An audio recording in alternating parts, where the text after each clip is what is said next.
Unified 911, anong matutulong namin sa'yo? Anya ti maitulong mi ken kapo. Anong may tatabang ko sa imo? Unsay akong ikatabang nimo? Ngini makadabang na misal ka no? Sa anumang wika o dialekto, may tulong na darating sa iyo.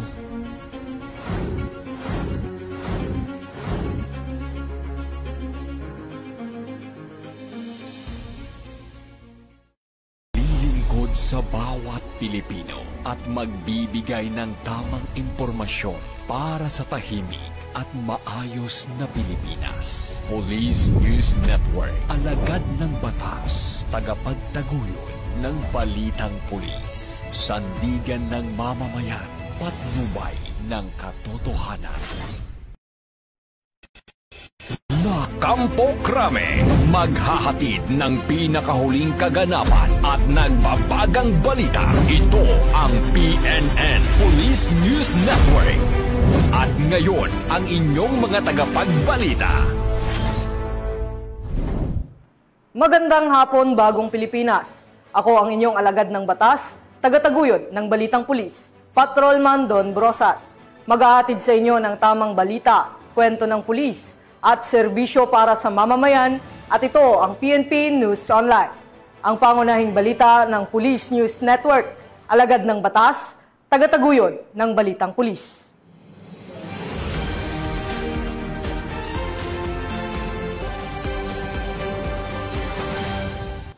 Narito ang mga balitang dapat niyong abangan. Babae arestado sa Baguio City dahil sa pagbebenta ng mga rehistradong SIM cards online.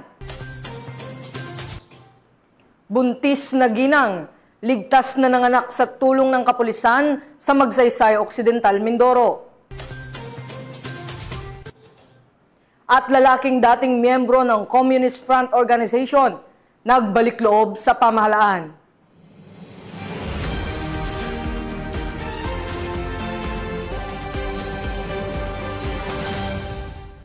Narito ang mga balitang hatid ng ating PNN correspondents mula sa iba't ibang panig ng bansa.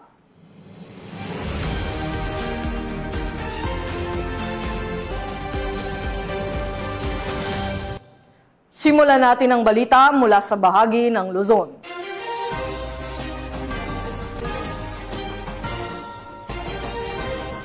Para sa ating unang balita, walang takas ang isang babae sa isinagawang entrapment operation ng PNP Anti-Cybercrime Group sa Baguio City dahil sa pagbebenta ng rehistradong SIM cards online. Patrolhuan Mary Grace Artizuela sa report. Mahigit 70 pirasong rehistradong SIM card ang nakumpiska mula sa isang 27 anyos na babae sa isang entrapment operation na isinagawa sa Purok 2, Barangay Santo Rosario, Baguio City.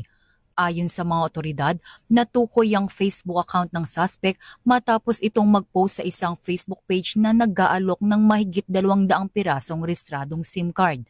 Agad na nakipag-ugnayan ang mga operatiba ng Mountain Province Provincial Cyber Response Team ng RACOCAR upang magsagawa ng entrapment operation.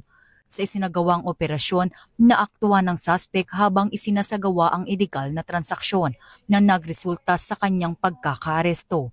Nahaharap ngayon ng suspect sa paglabag sa RA 11934 o SIM Registration Act.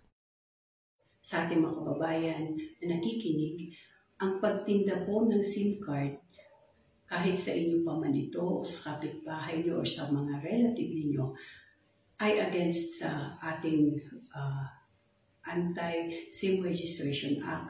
Ganun din po ang pagtinda ng e-wallet account.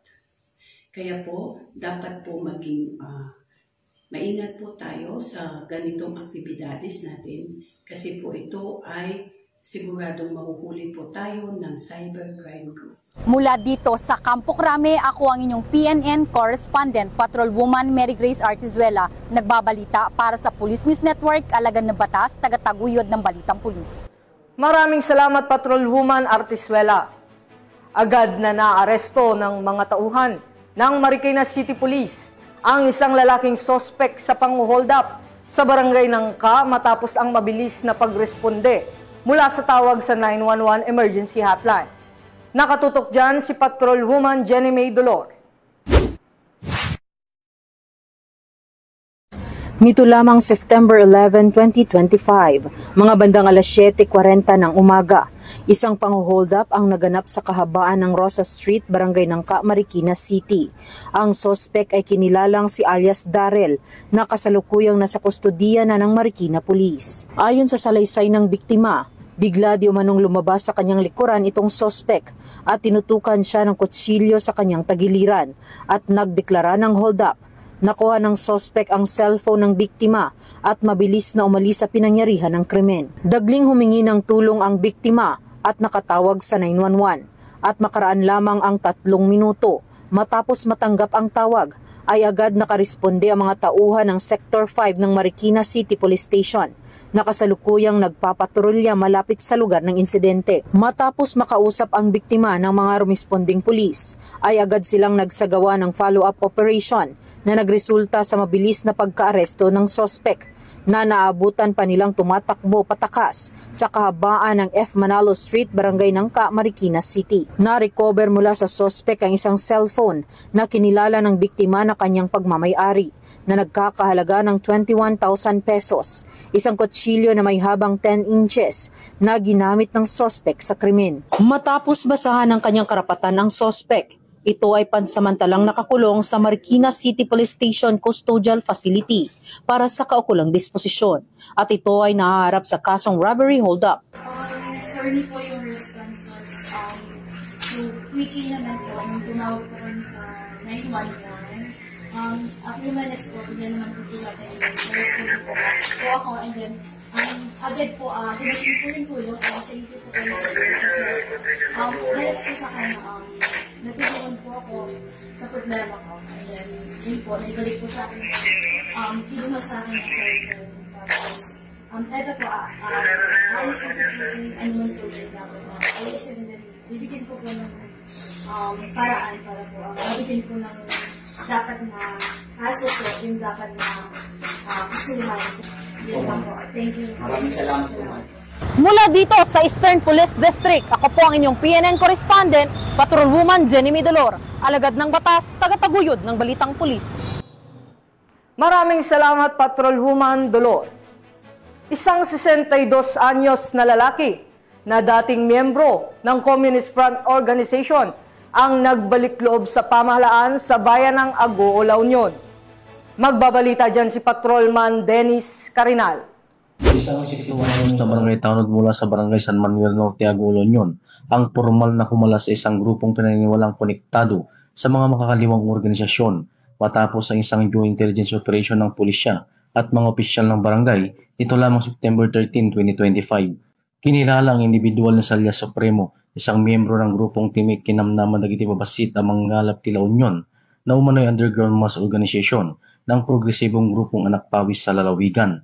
Ayon sa ulat ng Sikin La Union Provincial Mobile Force Company, katuwang iba't ibang unit ng pulisya at mga barangay officials matagumpay na nisagawa ang operasyon na nagresulta sa voluntaryong pag-atras ni Supremo mula sa nasabing grupo. Batay sa opisyal na dokumento, inihag ni Supremo ang kanyang kahustuhang talikuran ang anumang koneksyon sa mga CPP and PNDF affiliated organization upang mabuhay na mapayapa at walang kinikiling ideolohiyang politikal. Matapos nito, isinilalim siya sa custodial debriefing at inharap sa mga opisyal ng barangay para sa tamang proseso ng pagbabalik loob sa pamahalaan. Nasaksihan naman ng mga opisyal ng barangay San Manuel Norte, Agoo MPS at iba pang kasapi ng unit ng pulisya sa panunumpa ng katapatan ni Supremo sa ilalim ng pamahalaan. Ang ulat ay bahagi ng patuloy na implementasyon ng Executive Order No. 70 o ang Wall of Nation Approach na naglayong wakasan ang insurhensiyang feminista sa bansa sa pamamagitan ng pagbibigay ng mga legal at mapayapang paraan ng pagbabalik loob ng mga dating kasapi ng mga kaliwang grupo. Mula dito sa Ilocos Region, ako po ang inyong Police News Network Correspondent, Patrolman Dennis Carinal, alagad ng batas, tagataguyod ng Balitang Pulis. Maraming salamat, Patrolman Carinal. Arestado ng mga otoridad ang nakatalang top 3 most wanted person dahil sa kaso nitong acts of lasciviousness sa Bulacan. Ang detalye ng report mula kay Patrolwoman Mildred Tawag. Matagumpay ang aresto ng mga otoridad ang isa sa mga top 3 most wanted person na may kasong acts of lasciviousness sa nagawang operasyon sa Barangay Poblasyon, Kalumpit, Bulacan. Kinilala ni Police Major Norheda Usman Officer in charge ng Bulacan 1st Provincial Mobile Force Company ang akusado na si alias George, 37 anyos, isang truck driver at residente ng Barangay Iba, Kalumpit, Bulacan. Bandang alas 9 ng umaga nang maaresto ang sospek sa bisa ng warrant of arrest para sa kasong acts of lasciviousness sa ilalim ng Article 336 ng Revised Penal Code kaugnay sa Section 5 ng Republic Act 7610 o Special Protection of Child Against Child Abuse, Exploitation and Discrimination Act na may irekomendang piyansa na 180,000 pesos.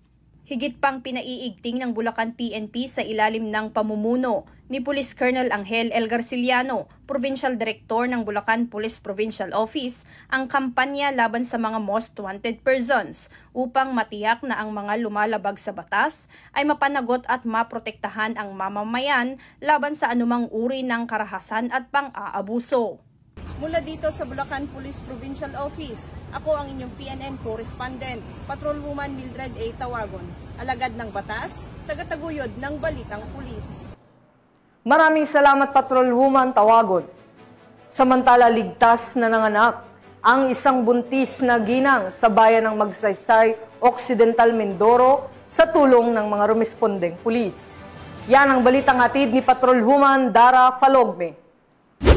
Isang 23 anyos na ginang nakatutubong mangyan ang matagumpay na naipaanak sa tulong ng mga kasapi ng kapulisan mula sa 2nd Maneuver Platoon, 1st Occidental Mindoro Provincial Mobile Force Company nitong Lunes, Setyembre 15, ganap na alas 2:30 ng hapon.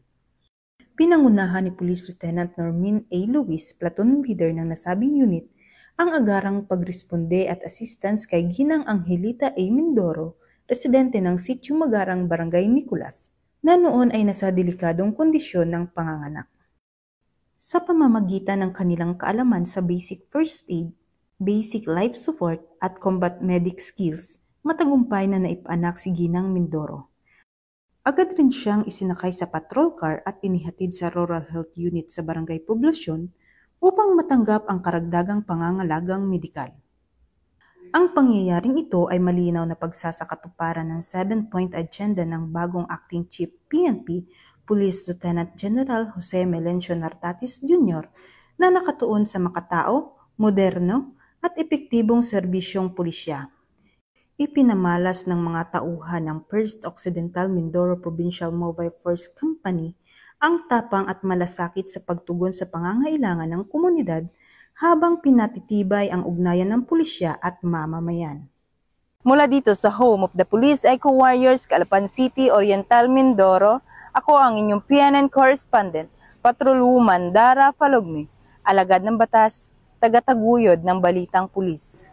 Maraming salamat, Patrolwoman Falogme.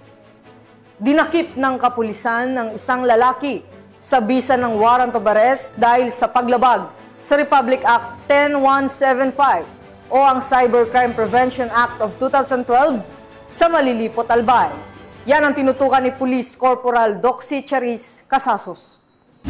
Isang lalaki sa ikinasang entrapment operation ng Malilipot Municipal Police Station sa panguna ni Police Captain Alex Alcantara, Officer in Charge, Regional Anti-Cybercrime Unit 5 na pinamunuan ni Police Major Larry Bremen, Deputy Chief ng RACO 5. Isinagawa ang operasyon ngayong Setyembre taong kasalukuyan sa Purok 3 River Camp Inn, Barangay San Isidro Ilawod, Malilipot, Albay matapos makumpirma ang iligal na aktibidad ng suspect sa online na plataforma.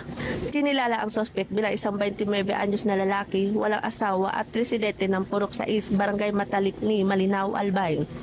Ang nasabing individual ay naharap ngayon sa kasong paglabag sa Section B ng Republic Act 7610 na isinabata sa ilalim ng Republic Act 11648 at kaugnay ng Section 6 ng Republic Act 10175 o Cybercrime Prevention Act of 2012. Ang suspect ay kasalukuyang nasa kustudiya ng mga autoridad habang inihahanda ang mga kaukulang dokumento para sa pagsasampa ng kaso. Mula dito sa Bicol Region, ako po ang inyong PNN correspondent, Police Corporal Doxy Charis Casasos, alagad ng batas, tagataguyod ng Balitang Pulis.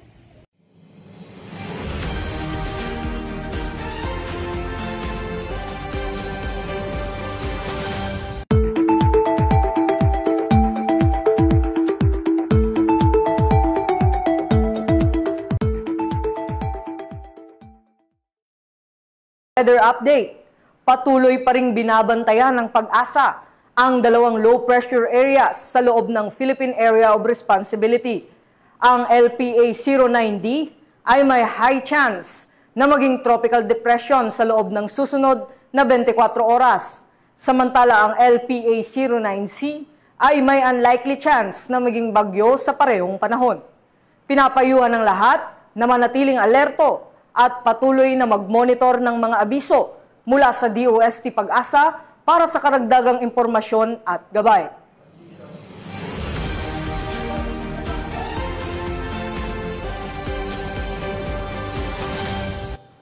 Tunghayan naman natin ang mga balita mula sa Visayas.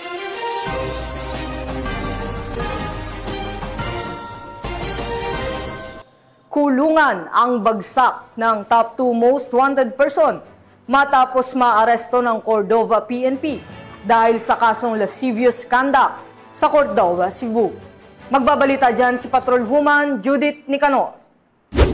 Arestado ng Cordova PNP ang top 2 most wanted person provincial level na may kasong violation of lascivious conduct under Section 5 ng Republic Act 7610 sa Purok 2, Barangay Catarman, Cordova, Cebu nito lamang nakaraan. Kinilala ni Police Major John Caleb D. Sanchez, Acting Chief of Police ng Cordova Municipal Police Station, Cebu Police Provincial Office, ang suspect na si J. Lord, 34 anyos na residente ng Purok 2, Barangay Catarman, Cordova, Cebu. Ayon sa ulat ng mga otoridad, ang suspect ay naaresto sa bisa ng warrant of arrest para sa kasong violation of lascivious conduct under Section 5 ng Republic Act 7610 na inisyo ni Honorable Maria D. Seares, presiding judge ng Family Court, Branch 6, 7th Judicial Region, Mandaue City, Cebu na may 200,000 rekomendadong piyansa. Kasalukuyang nakapiit sa Cordova MPS ang suspect para sa dokumentasyon at tamang disposisyon. Ang matagumpay na pagkaaresto ng suspect ay patunay ng Cordova PNP ng kanilang mas pinaigting na pagpapatupad ng batas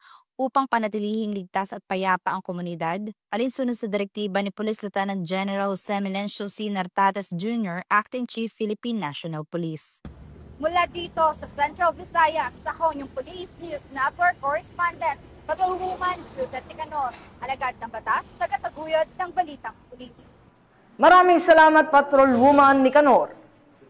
Tuluyan ang winakasan ang ugnayan sa rebelding grupo ng isang miyembro ng Communist Terrorist Group at nagbalik loob sa pamahalaan sa Barangay Gaas, Baybay City, Leyte.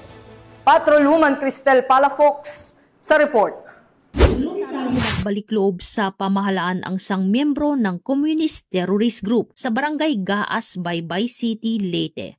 Ang pagbabalik loob ay resulta ng matagumpay na pagsisikap at pakikipagnegosasyon ng mga tauhan ng 1st Leyte Provincial Mobile Force Company kasama ang 31st Special Action Company, 3rd Special Action Battalion PNP SAF Regional Intelligence Unit 8 at Baybay City Police Station. Isinuko rin ng nasabing surrendery ang isang unit caliber .38 revolver at 3 bala. Samantala, nakatanggap naman ang nagbalik loob ng agarang tulong pinansyal at bigas mula sa mga kapulisan. Ang dating miyembro ng CTG ay nasa kustodiya na ng 1st Leyte PMFC para sa facilitation ng kanyang posibleng enrollment sa programa ng ating gobyerno na Enhanced Comprehensive Local Integration Program o ECLIP. Ang pagbabalik loob ng nasabing surrendery ay representasyon ng mga programa ng ating gobyerno sa pagwawakas ng insurhensya at terorismo ay matagumpay na naipapatupad tungo sa pagkamit ng payapa at maunlad na bagong Pilipinas. Mula dito sa Eastern Visayas, ako ang inyong PNN correspondent, Patrolwoman Palafox, alagad ng batas, tagataguyod ng Balitang Pulis. Maraming salamat, Patrolwoman Palafox. Samantala, nagsagawa ng proficiency driving training ang Police Regional Office 6, katuwang ang Technical Education and Skills Development Authority o TESDA para sa mga kasapi ng kapulisan sa rehiyon. Yan ang balitang hatid ni Patrolwoman Ledeline Bansagon. 5 days proficiency driving training ng Police Regional Office 6 ang sinimulan para sa kanilang mga tauhan nito lamang ika-15 ng Setyembre taong kasalukuyan sa Camp Martin Chufilo B. Delgado, Iloilo City. Sinagawa ito sa 4 na batch upang mapaunlad ang kakayahan sa pagmamaneho at madagdagan ang kaalaman sa road safety ng mga pulis na lumahok. Pinangunahan ng Regional Logistic at Research Development Division ang pagsasanay, katuwang ang TESDA sa pamamagitan ni Training Center Administrator Porfirio C. Celestial. Humigit kumulang 100 na kalahok ang sumailalim sa mga lektura at praktikal na gawain tulad ng defense driving, vehicle maintenance at tamang paggamit ng patrol cars at motorsiklo. Binigyan diin ni Pro 6 Regional Director Police Brigadier General Josefino D. Ligan ang kahalagahan ng pagsasanay upang masiguro ang kaligtasan ng mga pulis at ng publiko sa tuwing sila ay nagsasagawa ng operasyon. Aniya, ang bawat pulis ay hindi lamang driver, kundi tagapangalaga ng buhay at tiwala ng komunidad. Bahagi ito ng adhikain ng PNP na layong palakasin ang kakayahan ng mga tauhan at masigurong mahusay na nagagamit ang mobility assets ng kapulisan. At sa huli, patunay ng patuloy na dedikasyon ng Pro 6 sa profesionalismo at kahusayan sa paglilingkod. Mula dito sa Police Regional Office 6, ako ang inyong Police News Network Correspondent, Patrolwoman Letilyn Bansagon, alagad ng batas, tagataguyod ng Balitang Pulis. Maraming salamat, Patrolwoman Bansagon. Narito naman ang mga balita mula sa bahagi ng Mindanao.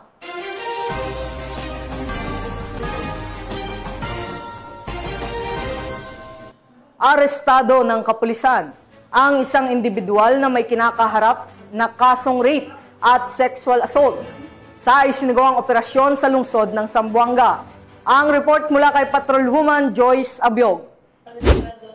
Individual sa isinagawang law enforcement operation ng mga tauhan ng Zamboanga City Police Station 4 kasama ang 1st Special Operation Unit Philippine Maritime Group, 1st Zamboanga City Mobile Force Company at CIDMU SIU sa Farmers Drive, Barangay Mampang, Zamboanga City. Kinilala ni Police Captain Rene D. Zinesa, Officer in Charge ng ZCPS 4, ang suspect na lalaki, 30 taong gulang, vendor at residente ng nasabing lugar. Naging matagumpay ang operasyon sa bisa ng warrant of arrest sa kasong rape under Article 266-A Paragraph 1 of Revised Penal Code in relation to Article 266-B at sexual assault under 266-A of the Revised Penal Code in relation to Section 5 of RA 7610 na inisyo ni Honorable I.V. Perolino Damayo Elvinia, Presiding Judge Branch 7 Family Court, na walang inirekomendang piyansa para sa kasong rape habang 200,000 pesos ang itinakdang piyansa para sa kasong sexual assault.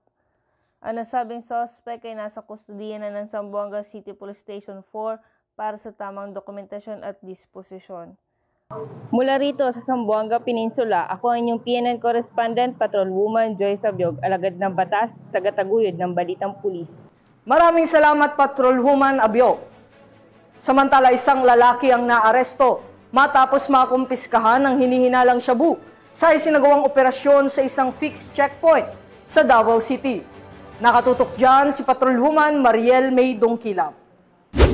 Arestado ang isang lalaki na kinilala sa alias na Merson, 30 anyos, na residente ng Purok 11-D, Labunon, Barangay Maniki, Kapalang, Davao del Norte, sa PNP Task Force Checkpoint sa Likanan, Lasang, Davao City, bandang alas 9:20 ng gabi noong Setyembre 14 taong kasalukuyan. Sa isinagawang operasyon, na-recover mula sa sospek ang isang pakete ng hinihinalang shabu na may tinatayang halaga na 19,516 pesos. Agad namang ipinaalam ng tauhan ng Bunawan Police Station sa suspect ang kanyang mga karapatang konstitusyonal sa wikang kanyang nauunawaan. Kasunod nito, dinala siya sa Bunawan Police Station para sa kaukulang legal na proseso at pagsasampa ng kasong paglabag sa RA 9165 o ang Comprehensive Dangerous Drugs Act of 2002. Patuloy namang tinitiyak ng mga otoridad ang kanilang walang humpay na paglaban sa illegal na droga bilang bahagi ng kanilang layunin na mapanatili ang isang ligtas at maayos na pamayanan. Mula dito sa Rion 11, ako ang PNN Correspondent, Patrolwoman Mariel May Dongkilap, alagad ng batas, tagataguyod ng Balitang Pulis. Maraming salamat, Patrolwoman Dongkilap. Kusang isinuko ng isang vendor ang smuggled cigarettes mula sa Sitio Ayunan, Barangay Kalakakan, Pikit, Cotabato. Ang buong detalye mula kay Patrolwoman Resalio Malay. Kusang Inupo ng isang vendor mula Sitio Ayunan, Barangay Kalakakan, Tikit, Cotabato, ang 19 na rims ng Red Fort at 10 rims ng White Eltre Menthol smuggled cigarettes na nagkakahalaga ng humigit kumulang 11,600 pesos noong gabi ng Setyembre taong kasalukuyan. Ayon sa vendor, napagpasyahan niyang magsuko matapos sa isinagawang information drive ng Pikit Municipal Police Station ukol sa masamang epekto ng paninigarilyo at parusa sa smuggling sa ilalim ng Republic Act 10863 o Customs Modernization and Tariff Act. Ayon sa PNP, ang kusang pagsuko ay patunay ng epektibong kampanya laban sa smuggling at panawagan sa mamamayan na makiisa para sa ligtas at maunlad na komunidad. Mula dito sa General Santos City, ako ang inyong PNN correspondent, Patrolwoman Resali Umalay, alagad ng batas, tagataguyod ng Balitang Pulis. Maraming salamat, Patrolwoman Umalay. Nasa kote ang 10 drugs.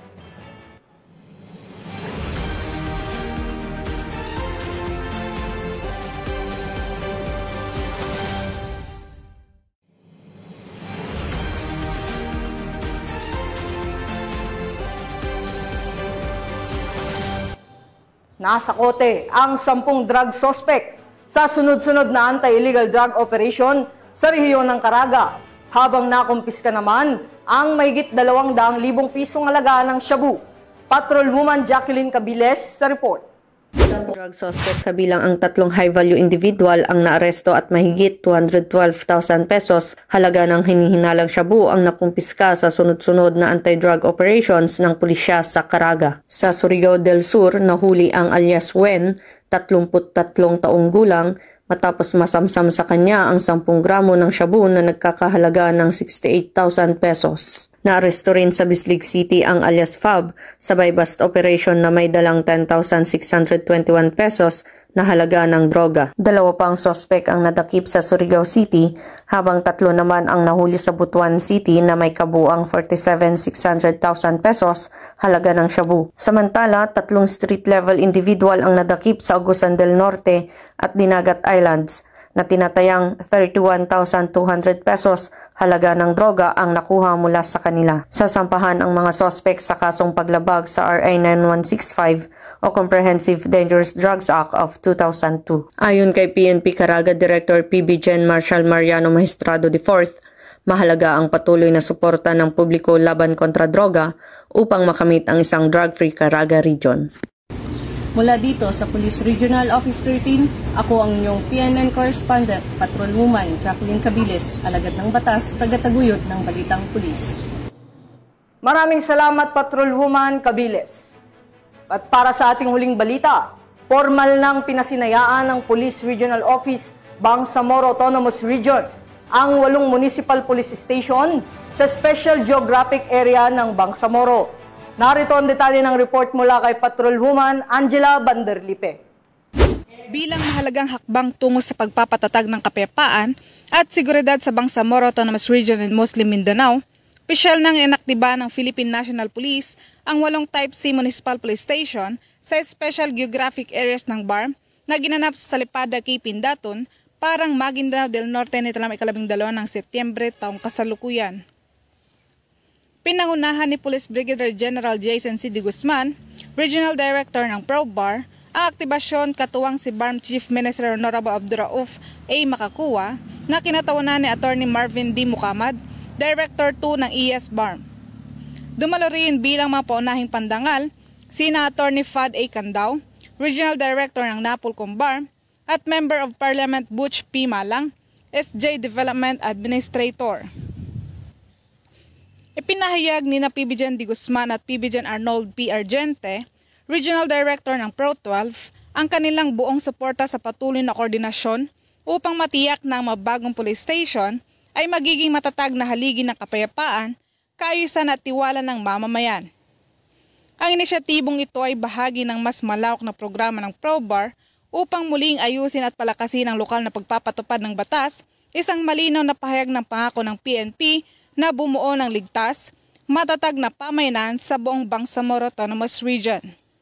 Mula rito sa rehiyon ng Bangsamoro, ako ang iyong Police News Network Correspondent, Patrolwoman Angela Bandarlipe, alagad ng batas, tagataguyod ng balitang pulis. Maraming salamat, Patrolwoman Bandarlipe. At yan ang mga balitang nakalap ng ating PNN correspondents mula Luzon, Visayas at Mindanao. At sa ating mga ka-PNN, 100 days na lang, Pasko na!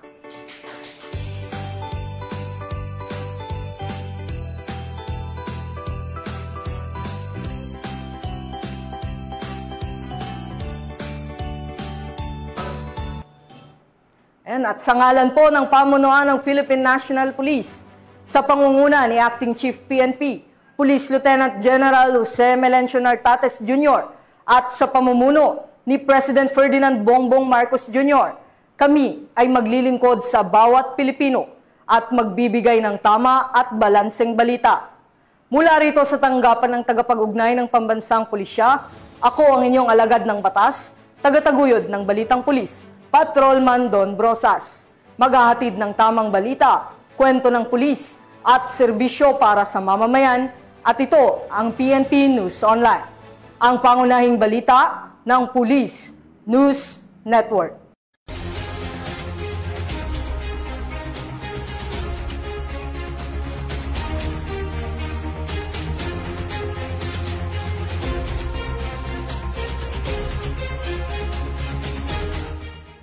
Police News Network, alagad ng batas, tagapagtaguyod ng balitang pulis.